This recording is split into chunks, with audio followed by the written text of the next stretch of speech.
you'll go down and then back to the top of the page. Right. So I would have expected, like, to find that new equation first. Like the right side of the column would have been the first thing we done, and then we would bring it down to the left. But it was just.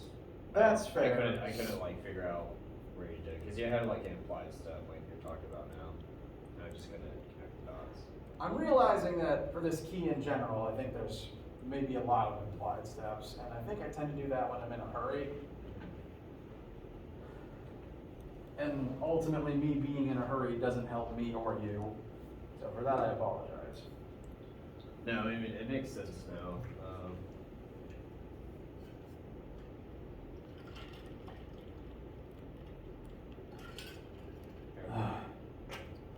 Yeah. I have a question. For the question 12, is part B a typo?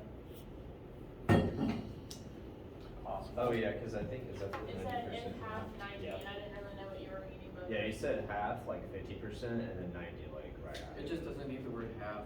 from what Is I it supposed think. to just be I 90%? think it is. Because in your math, Whoops. yeah. Yes, that half isn't supposed to be there. I have a question about one as well for your answer. Which one? One. Oh, number one.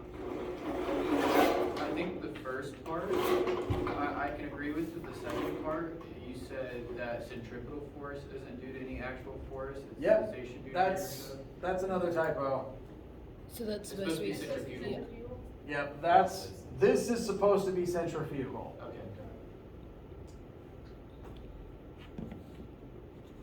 Because I was reading that and I was like, then what does a centrifuge do? Yeah. Well, a centrifuge is a real machine.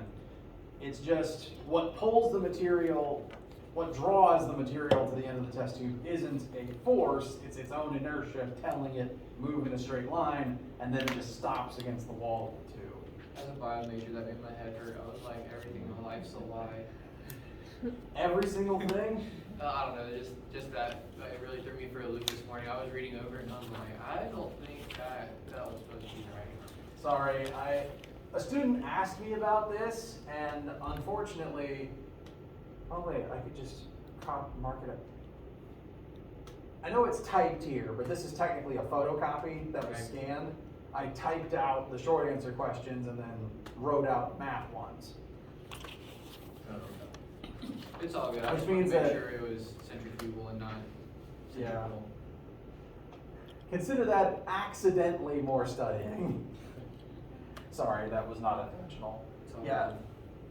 Centrifugal force isn't due to any actual force. It is a sensation due to your inertia. Morning. Are the short answer going to be formatted like this, or are they going to be like short answer for yourself? Yes, there's two short answer questions similar to this, and I'm not expecting, they're short answer for a reason. You don't need complete Right. sentences. I'm just meaning like just you write what the answer is, not like multiple choice or match. Yes, there's no multiple choice for this one. There will be the return of at least one multiple choice on the final, because I'm going to ask the Newton's laws question again. For this one, though, there's nothing resembling multiple choice. Question? For number 6, C, the angular acceleration, I think I figured out why it's 0, but since there was no math, I wanted to make sure. Yes, so this is again another implication that I left out a word in me typing this to try to make this more obvious. My intent was for it to read that this 15 full rotations each minute is constant, that the wheel is spinning at a constant angular speed. If the angular speed is constant, that means it's not angularly accelerating, so alpha would be 0, just inherently. Yes. On number 12. Are you asking about this stray half? Yes. Okay. Yeah, ignore the word half, that's not supposed to be there. Okay. Sorry. It's okay. I just was confused on the wording, but that's it. I think as I was writing it, I was mentally debating how much energy should be lost to friction. And I typed out half and I thought to myself, actually in real life, most of it goes to friction, so let's change it to 90. And I typed 90 without backspacing to the half. Okay. And as I was making the key, since I know I wrote the question, I know what's happening here. I don't need to reread it in full. This is why actual scientists and people beta read all of this publications. Okay, so on this question for me, I'm not getting the same answer Which one? This one? for B. Well, then it also affects C. Right. And And the D. force the engine exerts and the Chiron is going at top speed. Okay. So in part A, we converted the horsepower and the miles per hour into watts and meters per second. Power is equal to force times velocity, or it can be. We take the converted watts for power, we take the meters per second velocity for velocity, and then we should be able to solve for force. What did you get? I got 8,745.56, which then when I plug it into C, my C varies a little bit, and then when I plug it into D, my D varies a little bit. Okay. Me grading that on a test would not be bothered by it. That would I am assuming that the power and the velocity you plugged in were rounded slightly differently. Okay. I am not particularly bothered by that. Like, that's a difference of 1 in the ones place. That's like 1,000th of a percent of this answer in terms of accuracy. Okay. So, if all of your answers are tweaked slightly, that is my least concern in the world.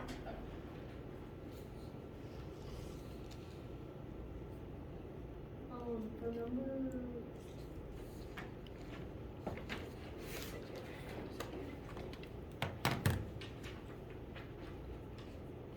What's number 9? I'm sorry, number 8. Okay? So the reason that the 1/2s get crossed on A is because they all have this, so it just cancels all out. Correct. Okay. And if you choose not to cancel out all those 1/2s, you would still get the same answer. It's just the numbers here would be twice as big. And then the reason that on B, it's 1/2 times like the additional 1/2 is because that then goes into the I of the disk. Okay. Correct. The formula is 1/2 I omega squared, and the I itself has another 1/2 in it. Okay.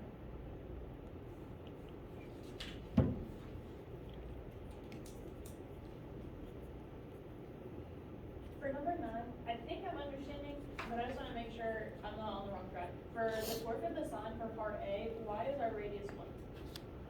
That is because the sign is hung at the very end of the pole, and the axis of rotation is the other end of the pole. So it's attached to a hinge here. This is the pivot.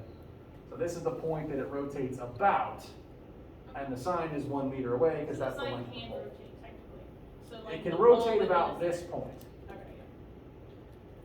So why would the radius of the pole be 0.5 then? Because the center of mass of the pole itself is halfway down its own length. So For is- most uniformly shaped objects, that is the case. And since that's where the pole's center of mass is, that is the point where the entire pole's weight is going to generate torque from.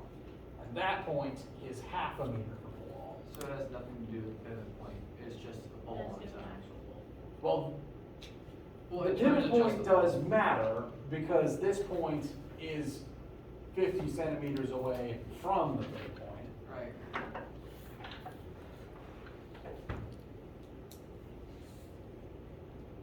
That is the spot the spot the pole's weight acts, and that spot happens to be 1/2 meter away from the pivot.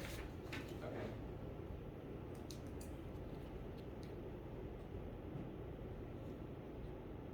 this one. For number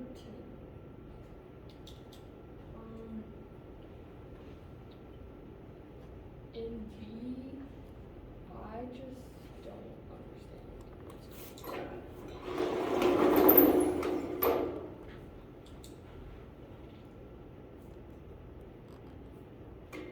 So, part A was an inelastic collision, which was simplified by the fact that if the two objects stick together, they have the same final velocity. That's just one variable.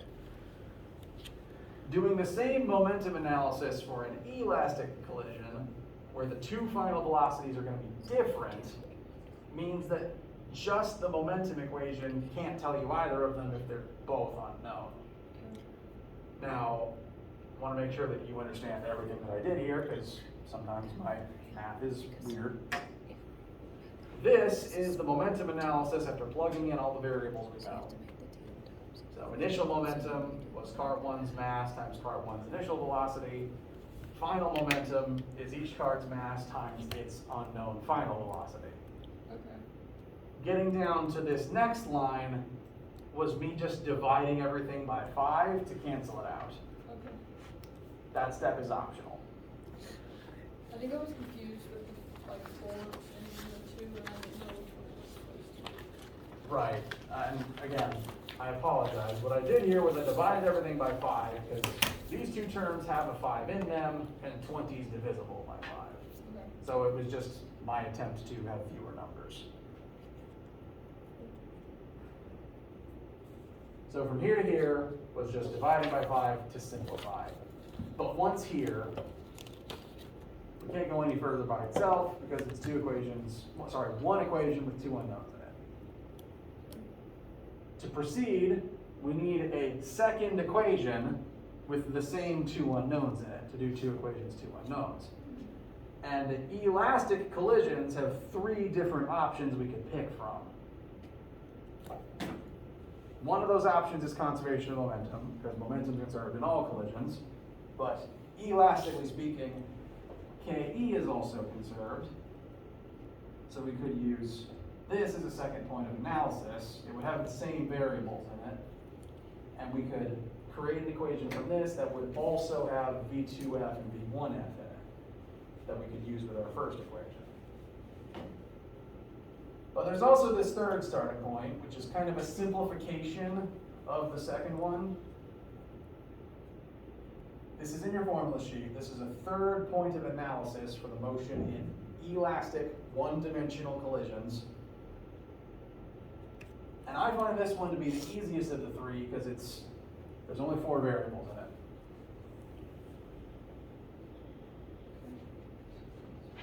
So I chose that as my second equation that I'm going to combine with the first one. So this is where I started working on that second one. V1 initial minus V2 initial equals V2 final minus V1 final. On the left side, V1 initial is 1.2, V2 initial is 0. So that left side is just 1.2 for that reason. And on the right side, we have V2F and V1F, which are the same 2 unknowns as in our first equation.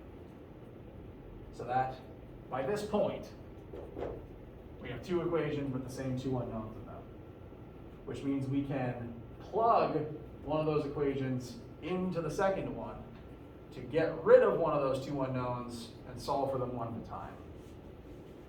So this line was just taking what I'd done here, rearranging it to be in terms of V1F equals blank. So this is the same equation, just rearranged. Take that, plug it in for V1 and F in the first momentum-based equation. And so this line here is the same as the previous one, but with this written instead of V1F. That cancels out the V1F in this one and just leaves 2 V2Fs and allows one to find what V2F is. And then, realizing that it's not actually visible on screen, V2F comes out to 0.49. Once you have that,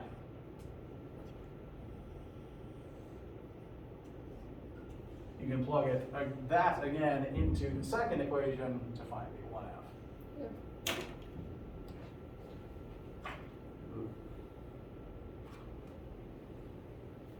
Okay, in the same, part, the same question in part B, do we have to simplify it down, or mathematically, does it still work? It would math, are you referring to taking out the 5? Yeah, like if we just leave it like, what was it, like 6.4 equals 5e plus 20b? We just That- leave all those numbers? That would be fine. Okay, that's, I did it because I had planned for myself to plug V1F into things. And in doing this simplification, since there would have been nothing multiplied by V1F, oh, yeah, then I could just plug it straight in and not have to do multiplication distribution. okay. As for whether or not you find this to save you time in the end is up to you. You could not simplify and just do the multiplication instead. I just find no one right way there. If you did not hit the simplification, that is okay.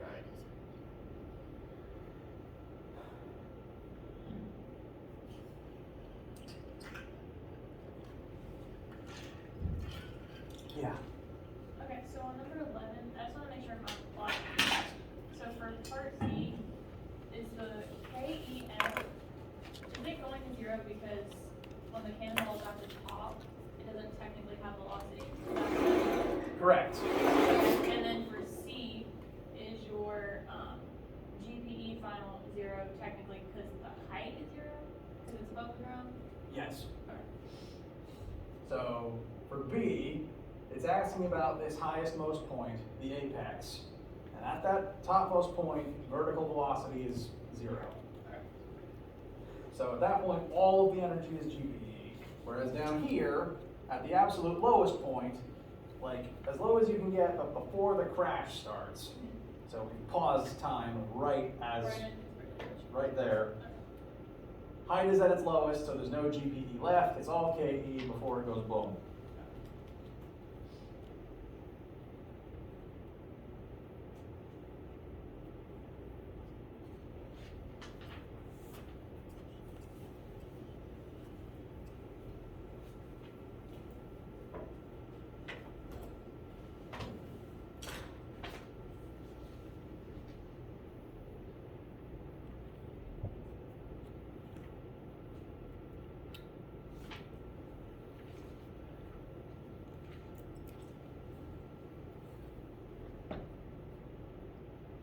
For chapter 8, since it's the last thing we went over, is I know we'll go over torque on obviously on the test, but are we gonna go over a lot of the statics and dynamic?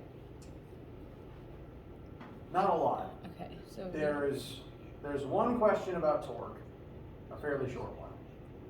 There's one question that asks you briefly about angular momentum and angular kinetic energy. So each of those three concepts are very small amounts of the test.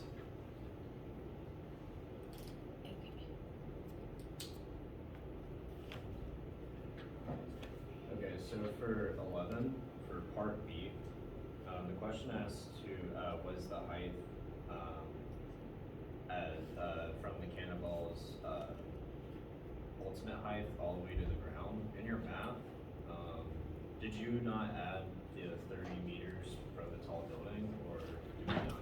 Well, I did, in a way. On the initial side, I added the initial GPE found earlier to the launch KE. And that initial GPE is predicated on the object being 30 meters up from the ground. Okay. So if it had that much GPE to begin with, compared to the ground of 0, that factors in that that's where it was. Oh, okay, I guess that makes sense, because, okay.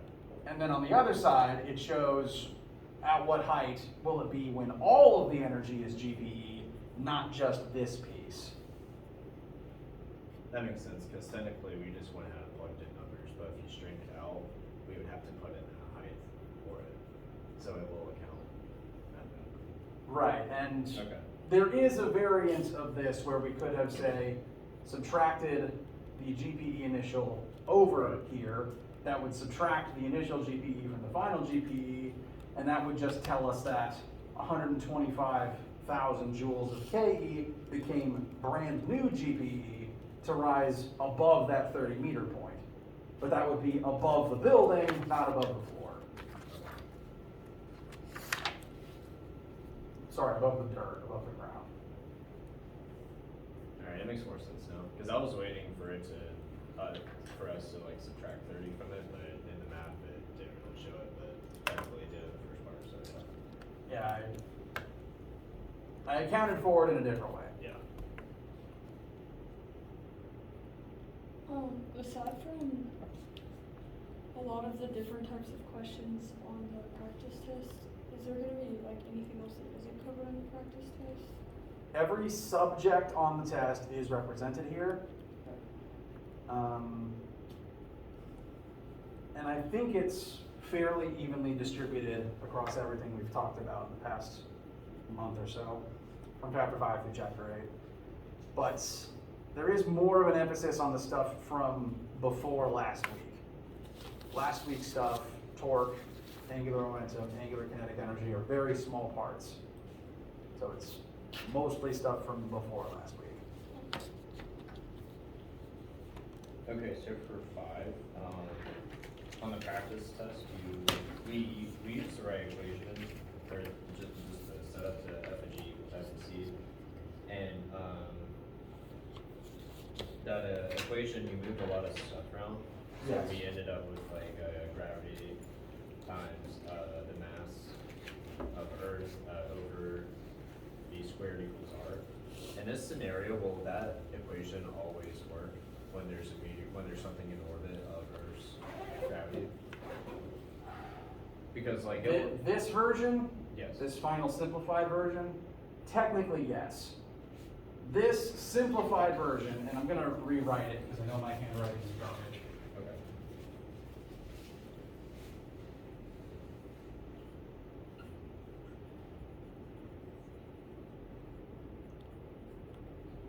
Big G times Earth's mass times the orbiting object's linear velocity equals orbital radius.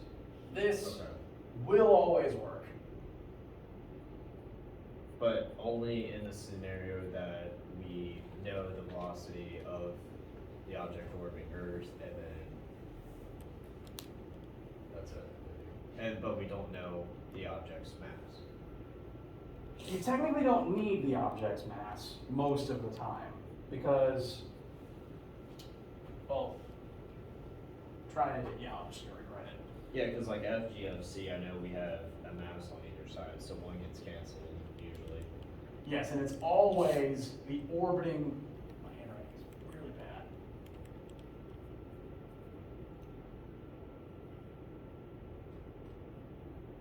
It is always the orbiting object's mass that is going to cancel. Okay. Because the orbiting object is the one whose mass would be on the other side. Since the centripetal force part, this half, is only talking about what is happening to the object that is orbiting. It's the orbiting object's velocity, it's the orbiting object's orbital radius.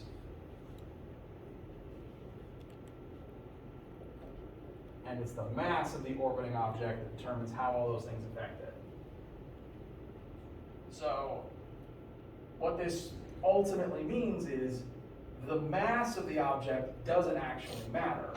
You could have a meteor, you could have one space station, you could have one bolt from the space station. It would all have to move at the same speed to orbit at that same distance from Earth. Okay. Okay.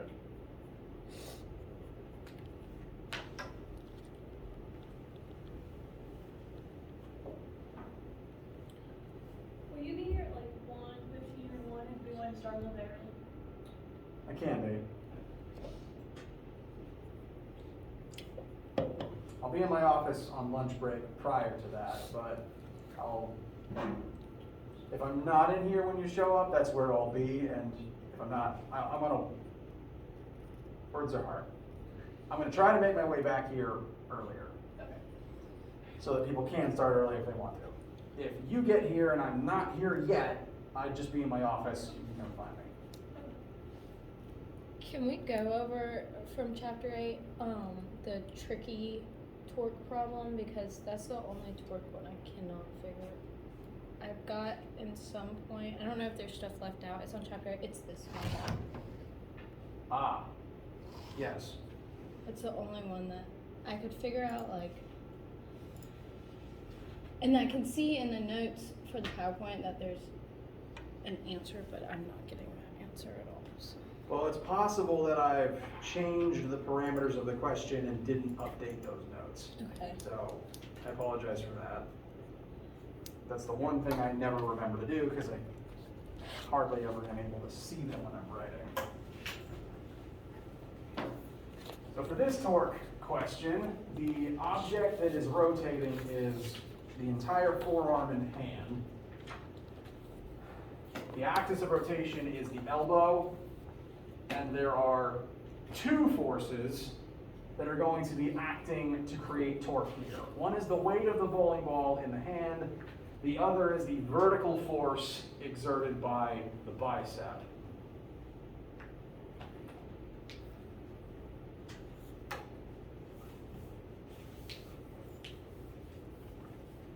First thing we're asked, what force must the humerus apply to the ulna? Oh. Via the bicep? It's, the first one's the biceps applied to the ulna in order to hold the 4.6 pound shot put. Oh, there is a previous question, sorry. What force must the biceps apply? Okay. Oh, I know what it's asking now. Okay, yeah, first things first. So I'm going to simplify the drawing a bit.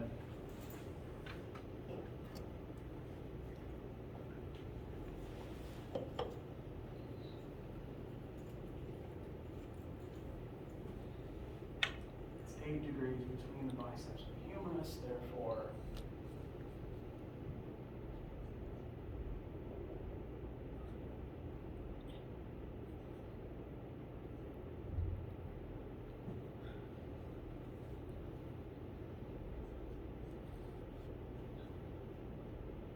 Are you solving this kind of like the one that was on the practice exam? yes, this is very similar to the one on the practice test. There's only two forces involved, because it is electing to ignore the weight of the arm bone itself. Doesn't give us any information about it. That's not an assumed part of the question.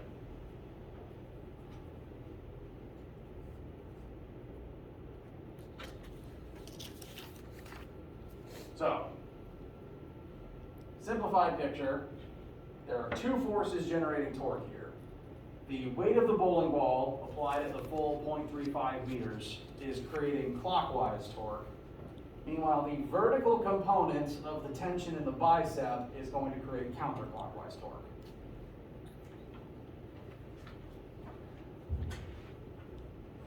So sum of all torques must be 0 for this to be held in place. Those two torques are, again, torque bicep, and then torque bowling ball. Must be 0. Therefore, they must also be equal and opposite to each other, since there's only two of them.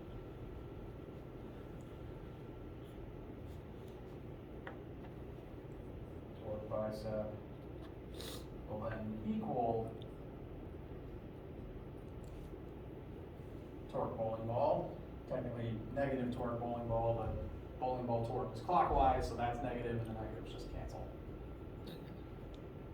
Torque bicep then, that force is applied 0.03 meters away from the axis. And that'll be multiplied by the y component of the bicep tension. But only the y component can make torque. Only the y component can make torque in this horizontal radius. Okay. The bowling ball, that radius is 0.35, and that force is 50 newtons. It told us the weight of the ball, we don't have to convert it from mass.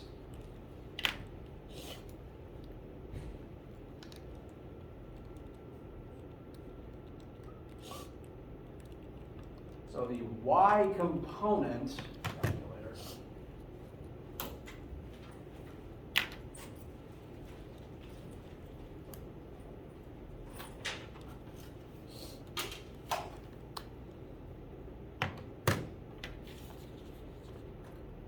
found my old calculator again, which makes me very happy. However, its batteries are dead and I keep forgetting to change them.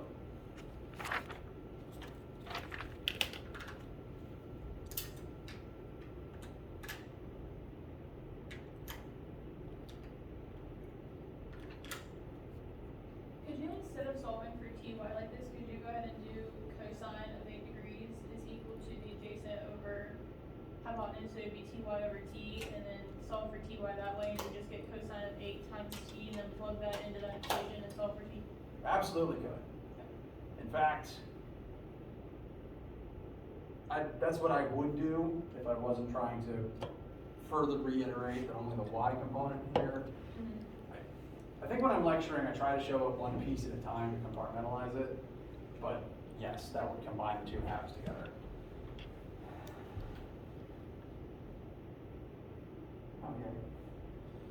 Okay, so 0.35 times 50 divided by 0.03. So that y component is 583.3 repeating.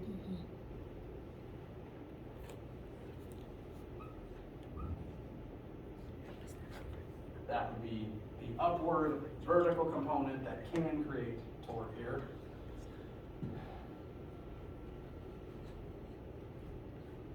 The way that I've drawn this, I would actually use cosine. I think you said sine, or did I mishear you? Yeah, no cosine. Okay.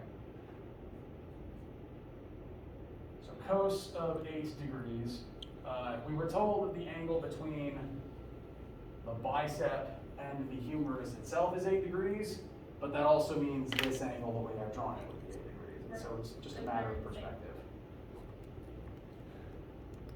So t equals ty over cosine of 8, 583.3 repeating over cosine of 8.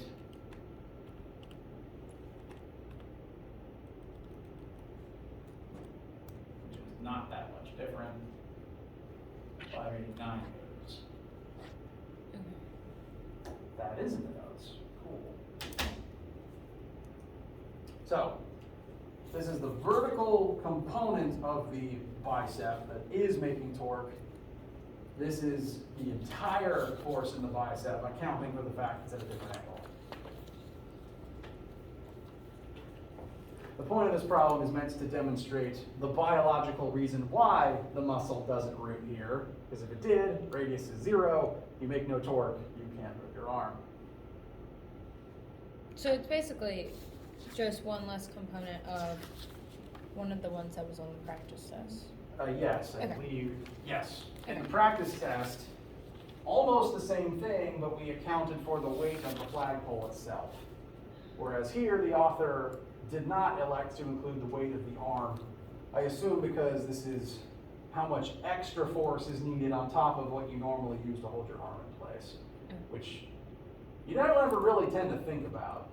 Like, you don't think, how hard is my body working to just do this until you put something in your hands. So, how much additional effort is required? The last part, what force must the humerus apply to the ulna? The only point where they touch is here at the elbow. And basically, since the bicep is technically pulling to the left on the forearm, on the ulna, to keep that object, to keep the actual ulna itself from shifting in that direction, the humerus will have to apply a slight rightward force in the joint at the elbow. in order to balance the horizontal forces on the ulna itself.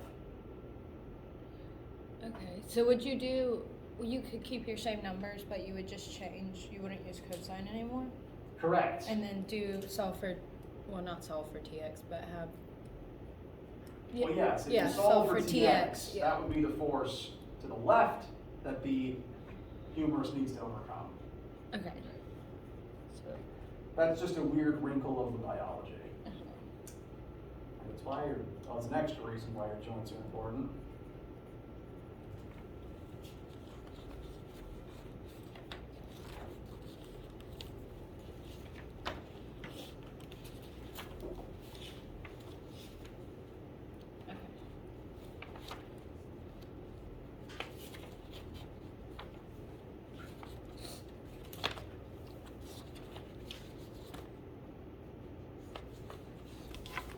How you guys feel?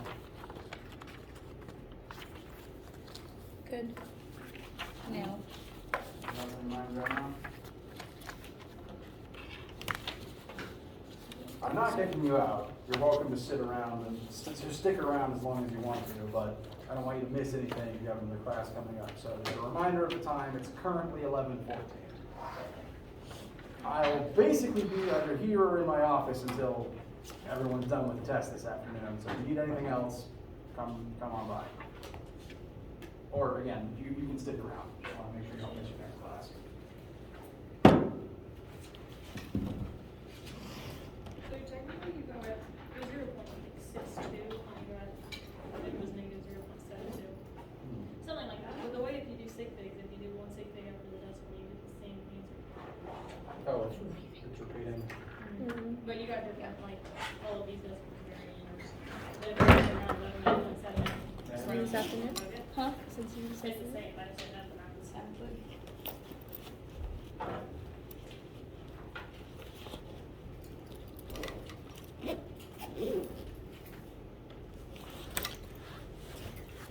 I had to go reprint it out like twice. Yeah, 0.4. So it's still round to 0.5, and then that one would still round down to 0.7. It's just 9 decimals after that variant. Yeah, that is a little odd, but it's not, I'm not very concerned by it, but it is an interesting amount of rounding difference, in my opinion. That's all I'm saying. Like that, plug it in there, squared. It could be that because using kinetic energy things get squared, it could be that rounding issues become exponentially affected by that. That makes sense. Because I don't see any flaws in the work itself. If it is just rounding, the squared might have exponentially affected So that. if I solve this the same way, like if I had like a question like this on the exam, it's fine. Yes. Okay. Yeah, especially on the tests that are pretty wide mark. In your labs at 1:30. Yes. Tuesday's the only